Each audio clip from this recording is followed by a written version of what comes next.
you. All of these new results from genetics quite evidently changes a lot of prehistory, and in that sense it poses some really interesting and challenging interpretive.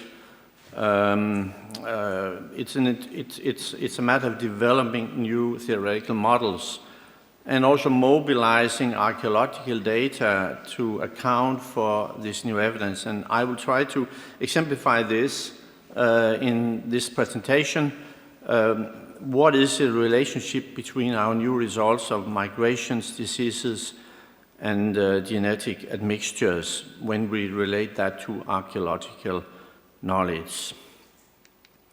Now, I think we should acknowledge that throughout the history of archaeology we have seen contributions from science having a huge impact on the development of archaeology and the course of archaeology.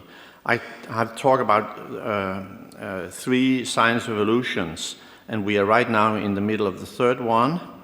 And for each science revolution, we have seen a conversion from relative to absolute knowledge.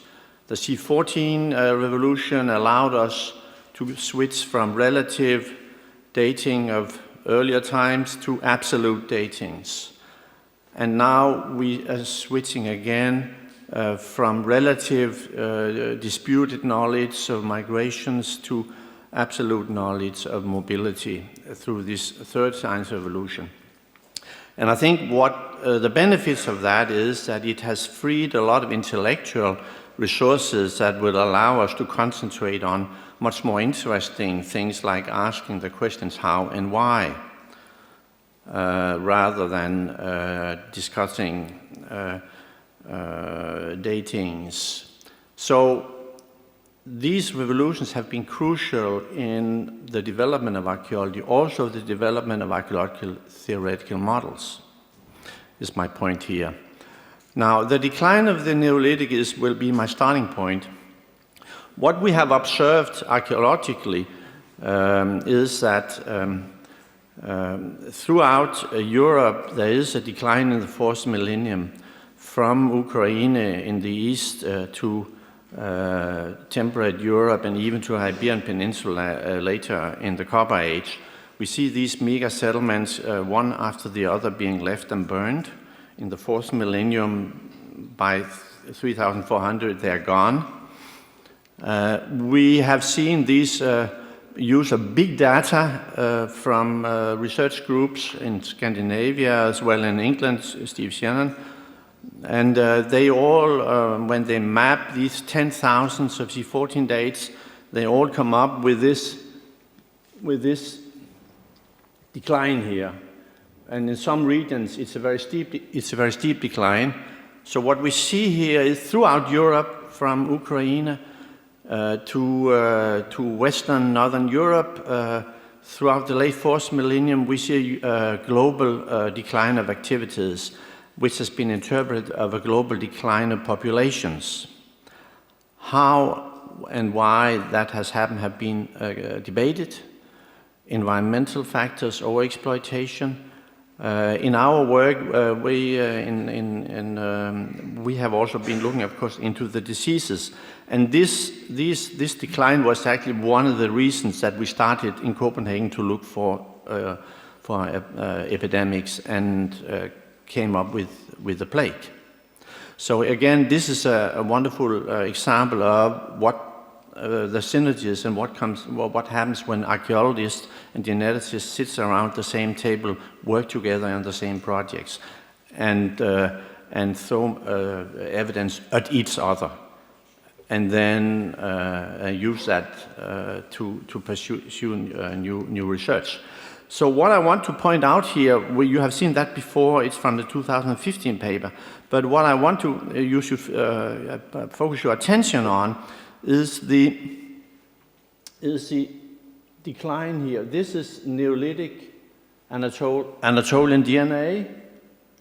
We have here from the Neolithic farmers. Now, when you go here to temperate Europe in the Bronze Age, well, we get the migrations from the steppe But what you see here is a significant decline of farmer DNA. And that decline corresponds quite well with the graphs we saw. It suggests that there is a real population decline happening here after the migrations. And one that is inconceivable that these migrants from the steppe should have killed off whole Neolithic populations. It suggests very strongly that another factor, which could be disease and the plague, could have traveled in advance. And that we have been looking for that, and we found it. And we published this in last Thursday. It's already out in more than 100 media globally. So it has really caught on. I've been talking with journalists for the last couple of days here. But as we heard, this is, here we located the oldest form of plague in a Neolithic passage grave in Sweden, western Sweden, 3000 BC. A passage grave with 70 individuals that were all buried within 1 or 2 generations, have a most narrow date, so it suggests that most of them were victims of the plague. We will look into that later. We started with this one, and there will be a lot more to do. This is what it looked like. This was excavated 15 years ago by my colleague Carl-Johan Sjögren, and it's one of the most well-documented passage grave excavations so far. Now, the model for the origin of the spread of the earliest plague we presented here is really based on archaeology, and a combination of genetics and archaeology. Our colleague Simon Rasmussen and his team they can use the evolutionary clock, saying that the origin, the mutation that created the plague bacteria should have happened around 3,700. And when we take that date and go back and use our archaeology and apply that to archaeology and combine that with what are the conditions for such mutations. The conditions of such mutations will be a combination of many people, animals, and garbage. And here we have the big mega settlements in Ukraine as a most likely candidate. So we have simply done some predictive modeling. I would call it, Johannes Krause called it speculation.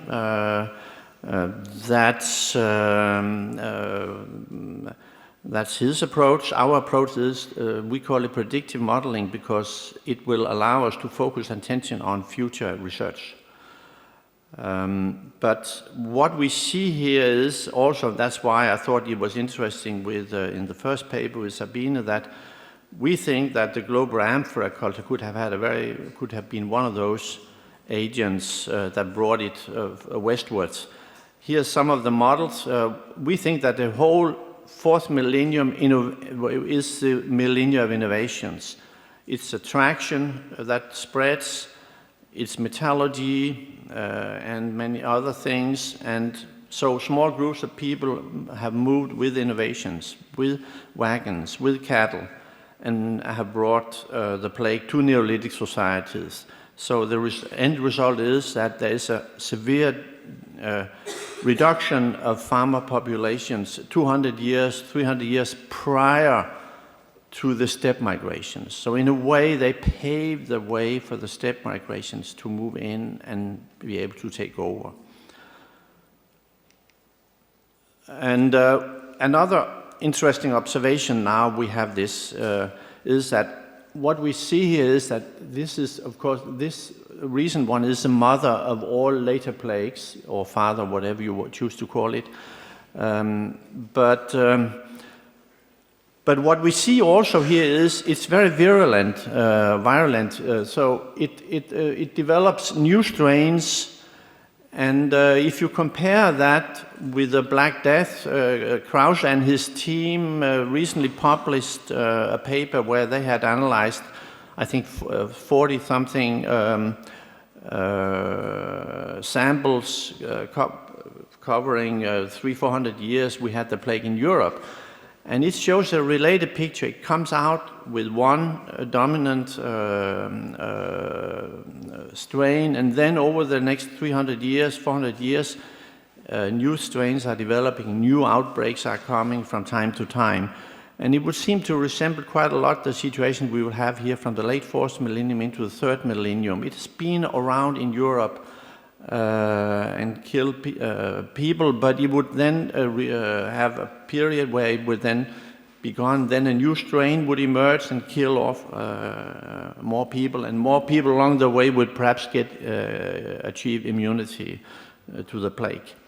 And especially exposed were, of course, these big late Neolithic farming settlements, where they were they were clustering people. And this is a long plague, so it spreads from human to human, and the modern lung plague is very deadly, and it happens very rapidly if you don't get penicillin. So we think that all evidence points to a very deadly plague pandemic, killing off late Neolithic populations, and therefore explaining why these more decentralized steppe population could so successfully take over and dominate. But there's more to it, and I'm coming to that now. So the plague may account for the Neolithic decline, but we think that there is more to it. How are we to explain, for instance, that we have a complete genetic dominance of male lines from the steppe from the 3rd millennium onwards? Neolithic male genetic lines go completely extinct, more or less extinct. This is a very, very significant pattern. How could that happen? This has been like the elephant that has in the room that hasn't really been dealt with. And I have been looking into this now.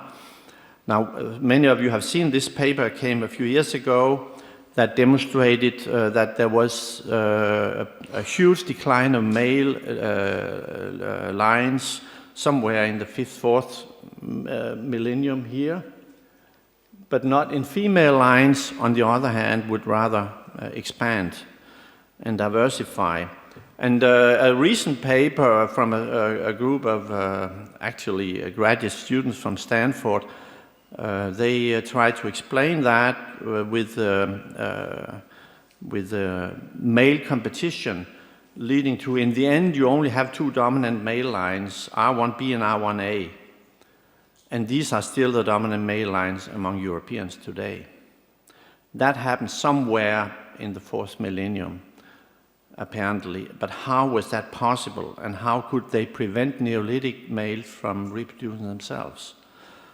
And part of the explanation is linked to the fact that what we see here is a recent study by our colleagues in Stockholm and Uppsala, where they showed that here's the farming colonization. These were whole communities of family groups, female and males, but the steppe migrations were 80-90% of males. These were young male warriors coming in without women. We had reached the same result. The archaeology supports that. And on the way, they would, of course, they would kill some populations. We have like a massacre here from Poland of a global amphrax culture. And we get more and more of these massacres. I cannot go into them here today, but I mean, what is happening now is that with the expansion of rescue and contact archaeology over the last 30 years, we have uncovered huge areas. And then we start finding these burials that are often outside normal formal burial cemeteries. That's why we haven't found them in the past. Now we find more and more of these, and they show a new face of the past that may not be so pleasant. We have this famous massacre the other way around. A Neolithic group have massacred quartered ware people, family groups. It turned out in Ilau, it turned out that the women had been abducted. They were Neolithic, they were non-locals.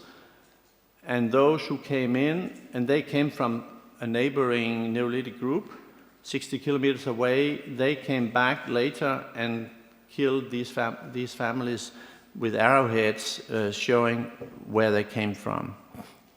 So there has been hostile interactions between Neolithic groups and the settling corded ware groups, or a mix of peaceful and hostile, perhaps.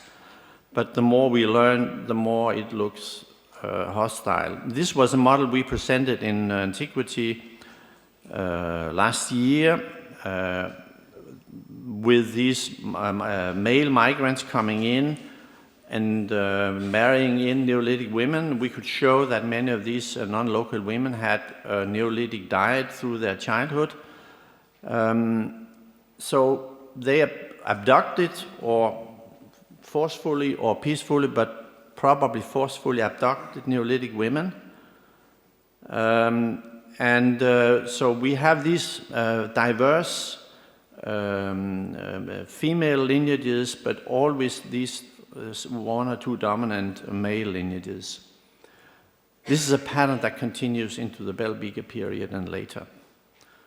It's linked to the kinship system and the social institutions of the Yamnayan corded ware culture.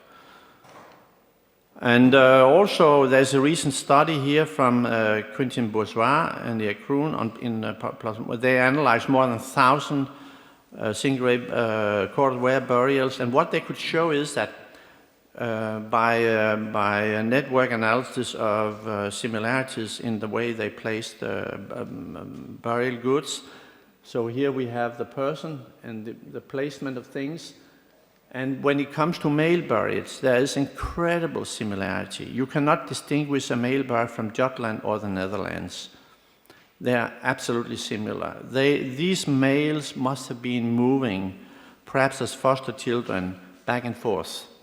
But when it comes to the females, there's much more local variety. These were coming in from the outside through exogamy. They would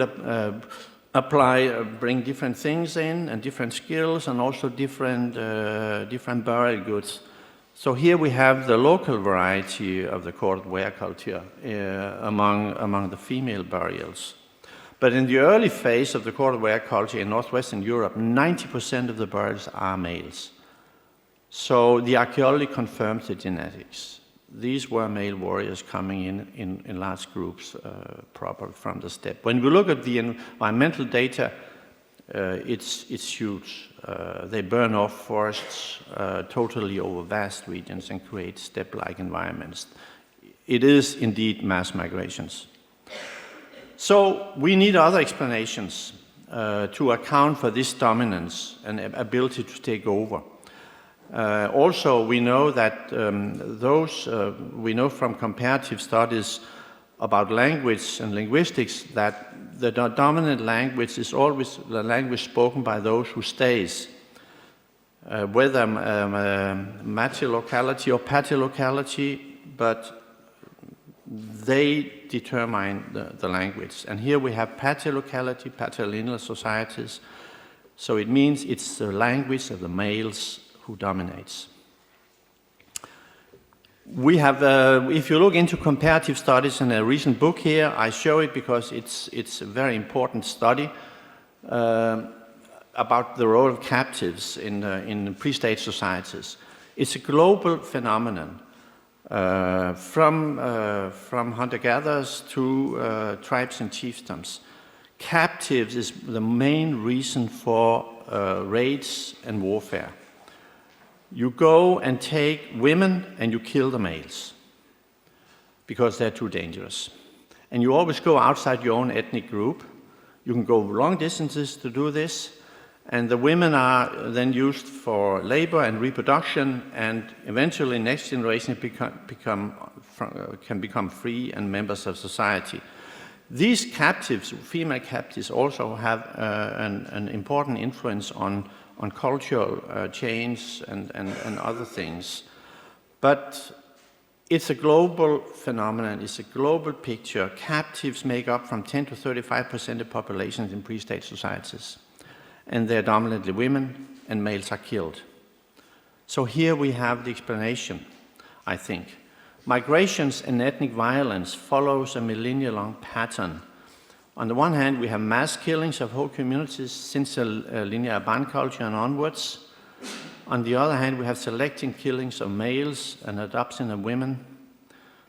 And that explains perfectly well the pattern we see in the Kordovere and later Belgica groups. The combination of plague and captives and male genocide, as we can call it, would account for the pattern we see. Ethnicity was an incredibly strong factor here. And what we see during migration is a very strong homogeneous material culture that is maintained in such periods of migration and warfare to reinforce internal coherence and demonize the other, allowing for killing and massacres, justifying them. So we have many, I cannot list here, but we could make a long list of these kinds of massacres. We have this one I mentioned here at Permelter, 27 individuals, mostly juvenile and adult males, thrown into pits as garbage in a way, killed off, and we can only think that the women were abducted. And obviously ideology assigned rewards from the gods when warriors sought to take new territories. The whole mythology of Indo-European war heroes is part of this strategy and an ideological support of it. So we may be moving towards a new Eurasian prehistory that we may not like. In many respects, it echoes Marie Gimbuta's dramatic scenarios. Although she was wrong about the first two migrations, and she didn't have the details. But the earlier generation quite evidently had it more right than the latest generation.